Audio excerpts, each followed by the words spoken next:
So, interesting thing about this movie, Claudette did not want to do it. She hated it. The main actress? Yeah, she hated it. She thought the whole time she was making it, it was the worst movie that she ever made. So, interesting thing, back in those days, actors, their contracts with studios were very different than what they are nowadays. So usually an actor would be stuck in a contract with one specific studio for like 7 years, and then they'd be loaned out to other studios or traded for specific movies by other studios. So, for example, at that time, Clark Gable was contracted to MGM. And so the only way Columbia got him, especially since Columbia was such a small studio back in those days, is because the head of MGM was mad at Clark Gable at the time. So what happened was Clark Gable did have some very serious health issues that he was recovering from. Made a full recovery on that.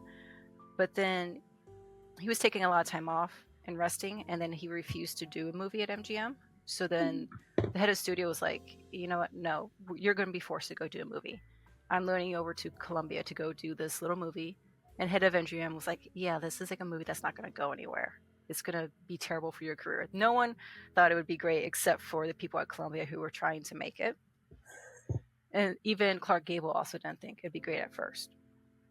But once he got onto set and so on, him and Frank Capra had a good rapport.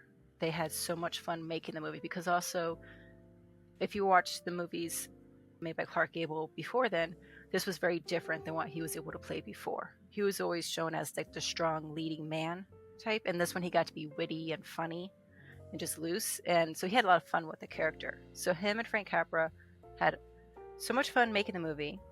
Claudette at the time was contracted to Paramount, and she was supposed to go on vacation. She had only 4 weeks of vacation before she had to go make her next movie.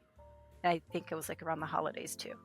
And so she was like, if you want me to be in this movie, like on my time off, I'm going to charge you double my usual fee.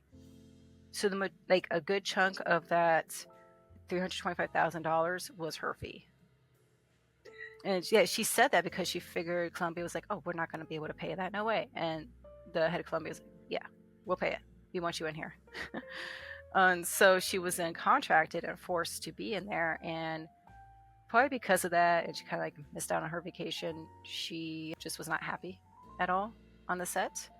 Well, she wasn't really welcoming to it, as Clark Gable was. Like, he softened up, he loved it, he worked with Frank Capra for making scenes better and so on, and she was just like, okay, I'm here, let's get the scene done, let's go.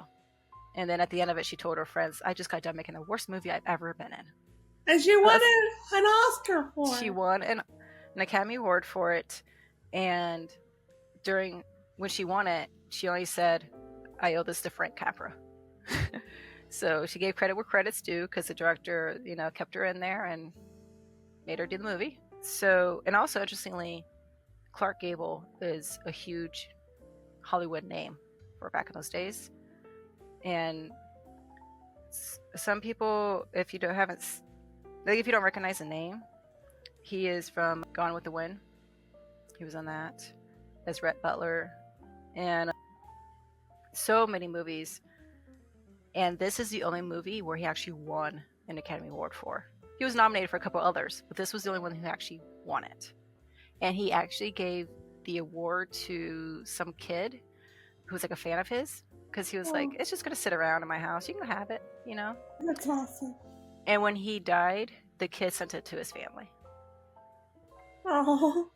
Yeah, so that's a lot of like behind the scenes tidbits on that.